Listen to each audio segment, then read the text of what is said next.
Hello friends, শুভ্রাস কিচেনে আপনাদের আরও একবার স্বাগত। আমি আজ আপনাদেরকে কড়াইশুঁটির তরকারি বানিয়ে দেখাবো।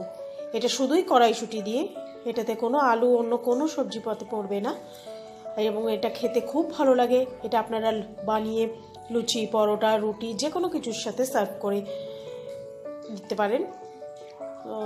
চলুন আমার এই রান্নাটা দেখবেন, আর দেখার পর আপনাদের যদি আমার এই রান্নাটা ভালো লাগে তো লাইক বাটনে ক্লিক করতে ভুলবেন না, কমেন্ট করবেন, আর আমার এই রান্নাটাকে প্রচুর শেয়ার করবেন।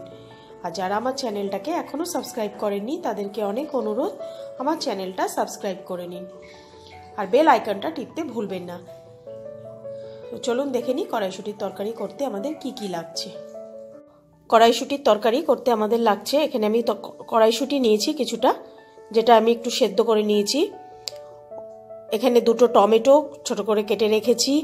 এখানে 5-6টা ছোট পেঁয়াজ কুচো করে রেখেছি। পরিমাণ মতো হলুদ, পরিমাণ মতো নুন, গোটা জিরে, একটা তেজপাতা, আর এখানে কিছুটা আমি জিরে গুঁড়ো নিয়েছি।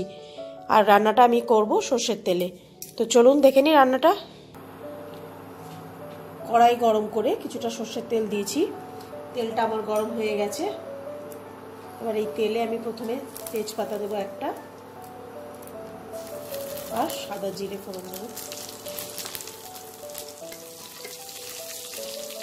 জিরেটা থেকে একটা খুব সুন্দর একটা ভাজা গন্ধ বেরোলে আমি পেঁয়াজ কুচিটা দেবো।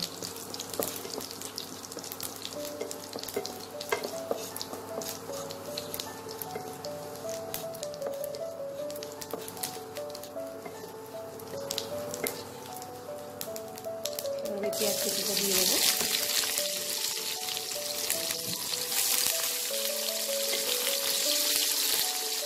পেঁয়াজটা আমার একটু লাল করে একটু ভেজে নিতে হবে। পেঁয়াজটা আমার হালকা বাদামি রং হয়েছে।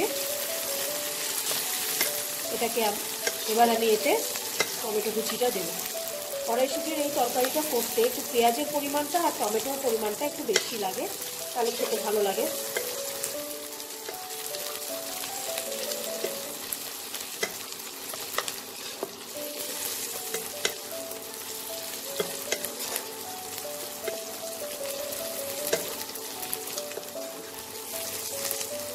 এবার আমি এতে টমেটো কুচিটা দিয়ে দিলাম।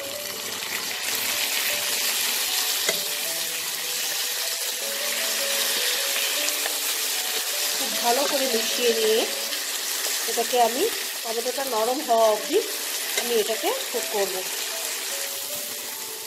ধরুন টমেটোটা আমার অনেকটা নরম হয়ে গেছে, আর যতটুকু বাকি আছে খুন্তির ডগা দিয়ে এরকম করে দিলে ওটা স্ম্যাশ হয়ে যাবে অনেকটাই।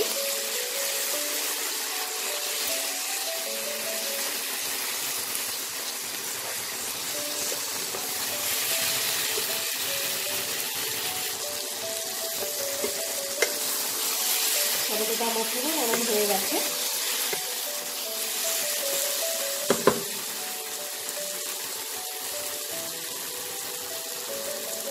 এবার আমি এতে পরিমাণ মতো নুন,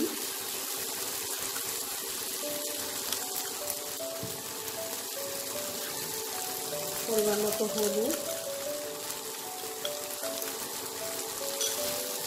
আর গুঁড়ো জিরেটা, এখানে 1 চামচ আমি গুঁড়ো জিরে নিয়েছি, এটা দিয়ে দেবো। দিয়ে এটাকে খুব ভালো করে মিশিয়ে নেব।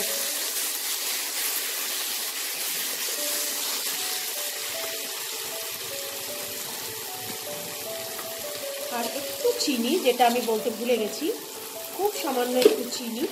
আর টমেটোটা টক হয়, আর এখানে যেহেতু অনেকটা টমেটো পড়ে তাই স্বাদটাকে ব্যালেন্স করার জন্য একটু চিনি।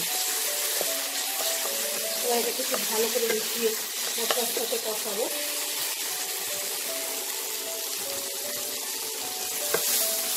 মশলাটা আমার কষানো হয়ে গেছে। এবার এতে আমি মাঝখান থেকে ছিঁড়ে রাখা কয়েকটা কাঁচা লঙ্কা আর অল্প একটু ব্লাঞ্চ করে নেওয়া কড়াইশুঁটিটা দিয়ে দিলাম। কড়াইশুটির সাথে এটাকে খুব ভালো করে মেশাবো।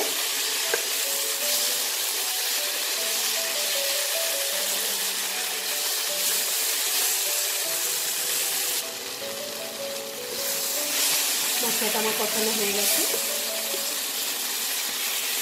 এবার আমি এতে জল দেব।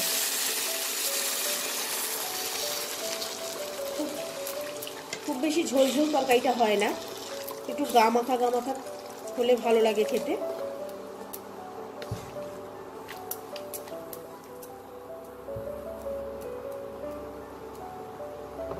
এবার এটাকে আমি ঢেকে দেব। ঢেকে এইভাবে আমি এটাকে 5 মিনিট কুক করব। 5 মিনিট পর আমি ঢাকাটাকে খুলে নিলাম।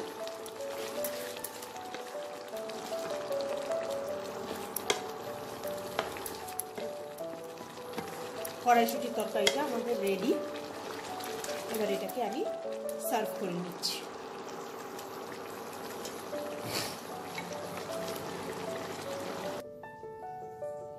কড়াইশুটির তরকারি আমার একদম রেডি। এটাকে আমি সার্ভ করে নিয়েছি।